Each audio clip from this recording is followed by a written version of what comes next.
What's up, everyone? Welcome to the Power Players CJ Player Profiles.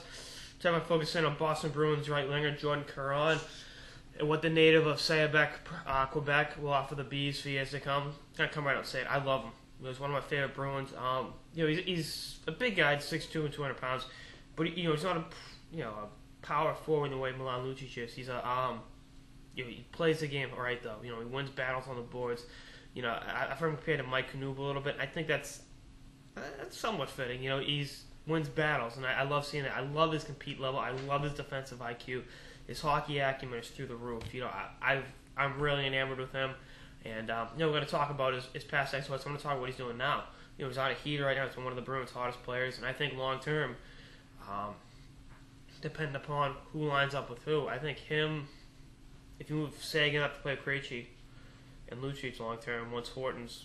With Horton's uncertainty and whether or not he stays after next year with his contract, so and keep him with Marchand and Bergeron, two other forwards from the Quebec Major Junior League that have high defensive IQs. That'd be one hell of a two-way line. I mean, Jesus, or even put him out there with Lucic on the other wing. Can you imagine those two forechecking? Because Caron, Lucic is more of a pound it out and then fight power forward. Whereas Caron's more of a grinder, but he's got soft hands around the net. He can take it to the net with authority. And, it's a goal against the Rangers the other day, He took it to the net, opened up space, and someone else ended up walking in with it and scoring. He walked in with it, someone else ended up scoring because the defense collapsed on him. It's kind of like in basketball. You see a guy that can take the ball to the rim. The defense collapses. That opens up outside shots for everyone. And I think that's what Caron can do. Talk about his numbers in juniors. Played 4 seasons in the Q, 3.5 with Rimouski Oceanic, and his last half season in juniors with the Royan Noranda Huskies, and had good offensive numbers everywhere he went. Pretty much his last 3 years averaged a little bit better than a point a game everywhere he played, and made the Bruins out of camp last year. Played in 23 games with the club and had 7 points, and in Providence had 28 points in 47 games in his first season of professional hockey. He was a +3 with the Bees, the big Bees. And this year he's been up and down again, but I think the last 2 weeks he's really established himself a roster spot for the next 10 years or so. He's had 13 points in 17 games in Providence, and 13 points in 36 games with the big club. What is it today? Jesus, not getting any luck here, but. And it's not just that. He's killing penalties. He's grinding. He's doing all the little things to help you win games.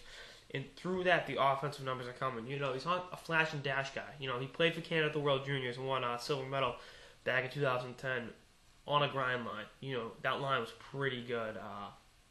Was it Di Domenico? And no, that was the year before that. Like Della Rovere and that's a Cassian or someone. I forget. I get all the years mixed up. I forget. The other winger on that line, I can see him too. Oh, Luke Adam for this Buffalo Sabres. I knew there was a Buffalo Sabres prospect. It's Adam Caron. I can't remember. It might have been Stephen Della Rovere. That grind line was awesome. They really opened up a ton of space, and I think he might have scored against the U.S. in the gold medal game. Of course, the U.S. won the game, obviously, but he had a great tournament in the physicality department, and in the camp to make it, he obviously got laid out by who was it? Colton Tubert.